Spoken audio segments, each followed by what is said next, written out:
Hello everyone, welcome back to my YouTube channel.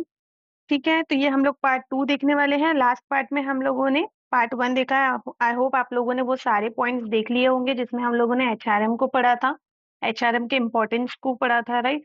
HRM और क्यों जरूरी है, ये सारी चीजें हम लोगों ने उसके अंदर देखी थी। ऑब्जेक्टिव्स देखे थे, नेचर्स देखे थे, स्कोप देखे थे एचआरएम के। क्लियर। अब हम लोग मैनेजर देखते हैं कि एज अ मैनेजर मुझे मेरे क्या रोल हो सकते हैं, एज अ मैनेजर मुझे क्या चीजें इंश्योर करनी है, राइट। एज अ मैनेजर मुझे कौन कौन सी चीजों को हैंडल करना है, ये सारी चीजें अब आपको देखनी है। जब भी आप मैनेजर के बारे में पढ़ रहे हैं तो आप ये अज्यूम करके चलिए कि मैं एक एचआर हूँ और मुझे वो सारी चीजें, मतलब मैं वहां पे रह के मैं वो सारी चीजें कर रही हूँ, तो आप लोग बहुत इजीली पेपर में लिख पाएंगे और बहुत इजीली आप लोग उस चीजों को समझ पाएंगे। आई होप आप लोगों ने पार्ट 1 देखा होगा पूरा डिटेल में। नहीं देखा होगा तो प्लीज आप पहले पार्ट 1 जाके समझिए, क्योंकि एचआरएम सब्जेक्ट क्यों पढ़ रहे हैं वो चीजें आपको समझना बहुत ज्यादा जरूरी है। तभी आप लोग एचआर मैनेजर की तरफ आएंगे। Clear. Sorry. Now the rules of HR manager. HR manager is responsible, किस चीज के लिए रिस्पॉन्सिबल होता है एक मैनेजर? रिक्रूटमेंट करने के लिए, ट्रेनिंग के लिए, उनको मोटिवेट करने के लिए, और इनकेस अगर उनको कोई कॉन्फ्लिक्ट हो रही है तो उन चीजों को रिजॉल्व करने के लिए। क्लियर। वो क्या इंश्योर करते हैं? वो डिसिप्लिन मेंटेन करना इंश्योर करते हैं, सो दैट कि आपके एनवायरमेंट में क्या हो, पॉजिटिव वर्क एनवायरमेंट बने। Clear. As a manager HR क्या करते हैं, किस चीज के लिंक, किन दो बीच में के लिंक होते हैं? मैनेजमेंट और एम्प्लॉयज के बीच की लिंक जो है वो कौन होते हैं? HR manager. क्लियर। क्वालिटी क्या होनी चाहिए एचआर की, ये क्या थे रोल कि एक क्या काम होता है एचआर का, क्या क्या क्वालिटीज होनी चाहिए एचआर की? HR manager should have good communication skills. कैसा होना चाहिए वो? क्योंकि जितना अच्छा उनका स्किल्स होगा, जितना अच्छा वो कम्युनिकेट कर पाएंगे, इंटरेक्ट कर पाएंगे लोगों से, मतलब एम्प्लॉयज से, लोग उनकी बातों को सुनेंगे। लीडरशिप होनी चाहिए। क्यों लीडरशिप होनी चाहिए? एक मैनेजर है, ठीक है, एम्प्लॉयज को हैंडल कर रहे हैं, उनको कोई सुन ही नहीं रहा है, गाइड करने पर भी उनको कोई सुन नहीं रहे हैं, राइट। तो क्या वो बहुत अच्छी लीडरशिप कर पाएंगे? नहीं। तो उनमें क्या होनी चाहिए? लीडरशिप क्वालिटी होनी चाहिए।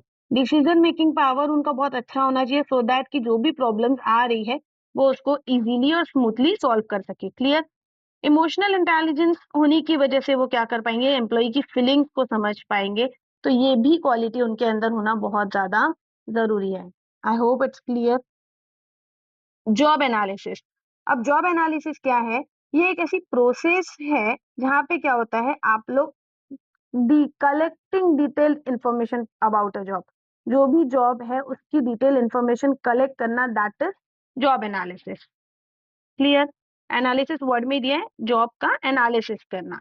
इसमें क्या क्या इंक्लूड होता है? आपकी duties, responsibilities and required skills. It helps in understanding what a job demands from an employ.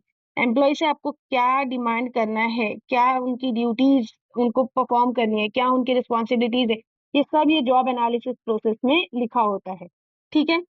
क्या यूजेस है जॉब एनालिसिस की, क्यों बनाया जाता है या क्यों किया जाता है जॉब एनालिसिस? इससे क्या होगा, जब आप रिक्रूटमेंट कर रहे हैं तो आप क्या कर रहे हैं? राइट कैंडिडेट को सिलेक्ट कर पा रहे हैं, उनको प्रॉपर ट्रेनिंग प्रोवाइड कर पा रहे हैं, उनका परफॉर्मेंस इवेल्युएट कर पा रहे हैं, right. It also helps in deciding salary and compensation. अलग अलग लेवल पे जैसे एक्सपीरियंस होल्डर है तो उनकी सैलरी ज्यादा होती है, फ्रेशर्स होते हैं उनकी सैलरी कम होती है, राइट। और अगर वर्कर्स है तो उनको कंपनसेशन दिया जाता है। तो ये सारी चीजें आपके जॉब एनालिसिस में क्या होता है? मेंशन होता है। तो that is the uses of job analysis. क्या प्रोसेस होती है? तो पहले आप क्या करते हैं? जॉब को आइडेंटिफाई करते हैं, फिर उनका डेटा कलेक्ट करते हैं, राइट। फिर क्या करते हैं? आप एनालाइज करते हैं डेटा को केयरफुली, और फाइनली आप उनको जॉब देते हैं और जॉब स्पेसिफिकेशन बताते हैं कि ये जॉब में ये सारे डिस्क्रिप्शन दिए हुए हैं, इस तरीके का आपका जॉब है, इतना आपका सैलरी होगा, इतना आपका टाइमिंग होगा, आपको किसके अंदर काम करना है, ये सारी चीजें आपके जॉब एनालिसिस प्रोसेस में मेंशन होती है। डेटा कलेक्शन में मेथड है, there are two. Observation involves watching employees work. First one, आप जब भी डेटा कलेक्ट कर रहे हैं तो आप किस मेथड से डेटा कलेक्ट कर सकते हैं? एक तो आप ऑब्जर्वेशन से कर सकते हैं, या तो फिर आप उनका इंटरव्यू लीजिए, उनको क्वेश्चंस पूछिए। क्वेश्चनायर बेसिस पे भी कर सकते हैं, जैसे आपने देखा होगा रिटर्न आप शीट्स देते हैं जिसमें आप रिस्पॉन्स देते हैं, राइट। या फिर आप डायरी मेथड यूज करिए जिसमें आप डेली एक्टिविटीज उनकी क्या कर सकते हैं? लिख सकते हैं। तो आप वहां से भी क्या कर सकते हैं? डेटा कलेक्ट कर सकते हैं। I hope it's clear. Job description में आप लोगों को क्या दिया गया है कि आपको एक रिटन स्टेटमेंट बोला गया है जॉब डिस्क्रिप्शन में, written statement of duties and responsibilities. आपकी ड्यूटीज और रिस्पॉन्सिबिलिटीज का एक रिटन स्टेटमेंट होता है जो आपके जॉब डिस्क्रिप्शन में लिखा होता है, right. It clearly defines what work an employ has to do. क्या क्लियरली बताया जाता है वहां पे कि एम्प्लॉय को क्या काम करना है, what work an employ has to do. इससे क्या होगा, एम्प्लॉय अंडरस्टैंड कर पाएंगे उनके रोल को प्रॉपरली। मैंने एक काम लिया हुआ है, मुझे यही नहीं पता मेरा रोल क्या है, मुझे मशीन पे काम करना है, मुझे कंप्यूटर पे काम करना है, अगर मुझे कंप्यूटर पे भी काम करना है तो मुझे कौन से इस पे काम करना है, डेटा एनालिसिस पे काम करना है, या फिर मुझे ऑपरेटर हूँ मैं, या फिर मुझे ह्यूमन मतलब HR पोस्ट दी हुई है, या मुझे क्या काम करना है, मुझे अगर रोल ही नहीं पता मेरा, तो क्या मैं अपने काम को प्रॉपरली कर पाऊंगी? The answer is no, right. तो जॉब डिस्क्रिप्शन में आपको बताया जाता है, आपकी ड्यूटीज रिस्पॉन्सिबिलिटीज आपको बताई जाती है, आपको क्या काम करना है ये क्लियरली मेंशन किया जाता है, सो दैट कि आप अपने रोल को क्या कर सके, प्रॉपरली कर सके। आई होप इट्स क्लियर, ठीक है। जॉब स्पेसिफिकेशन में आपको क्या बताया जाता है कि आपकी क्वालिफिकेशन क्या रिक्वायर्ड है इस जॉब को लेके। यहाँ पे आप लोगों को काम बताया जाता है, यहाँ पे आपको स्पेसिफाइड किया जाता है कि आपकी क्या क्वालिफिकेशन रिक्वायर्ड है, ठीक है। इसमें कुछ इंक्लूड है education, skills and experience needed. Job specification में क्या क्या इंक्लूड होता है, इसमें इंक्लूड होता है आपका एजुकेशन, आपकी कुछ अगर आपने अलग एक्टिविटीज की होगी या स्किल्स डेवलप की होगी, आपका एक्सपीरियंस, ठीक है। इससे क्या होगा, जब भी आप कैंडिडेट को सिलेक्ट कर रहे हैं तो वो सुटेबल कैंडिडेट सिलेक्ट कर पाएंगे, मतलब right person for the right job. Role analysis क्या बोलता है, ये एक्सप्लेन करता है expected behaviour of an employ, ठीक है। आपका जो भी एक्सपेक्टेड बिहेवियर होना चाहिए एम्प्लॉय का, वो आपके रोल मतलब आपका रोल, इन शॉर्ट आपका रोल एक्सप्लेन करता है। ये एम्प्लॉयज को परफॉर्म देयर रोल्स इफेक्टिवली, उनका रोल वो बहुत अच्छे से काम कर पाए उसके लिए वो एनालिसिस करता है। जैसे कि a teacher should teach as well as guide students. तो ये सारी चीजें किसमें होती है, रोल एनालिसिस में। फैक्टर्स अफेक्टिंग जॉब डिजाइन, आपकी जो कौन कौन से फैक्टर्स है जब आप एक जॉब डिजाइन असाइन,